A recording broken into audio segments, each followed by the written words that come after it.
দেখুন বন্ধুরা, পাশাপাশি অনেকগুলো ব্যাঙের ছাতা জন্মিয়েছে, যার আসল নাম মাশরুম। ব্যাঙের ছাতা বললাম এই জন্য যে ছোটোবেলায় আমরা এগুলোকে ব্যাঙের ছাতা নামেই জানতাম।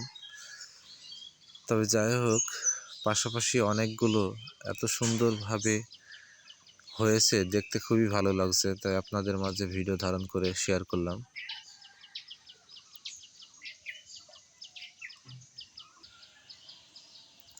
দেখলে বুঝতে পারছেন দেখতে কত সুন্দর লাগছে। একটি নারিকেল গাছের নষ্ট স্থানের মাঝখানে, অর্থাৎ নারিকেল গাছটা অনেক আগে মারা গেছে, মাঝখানটায় মাটি জমে আছে, সেই জায়গাতে এমন হয়েছে।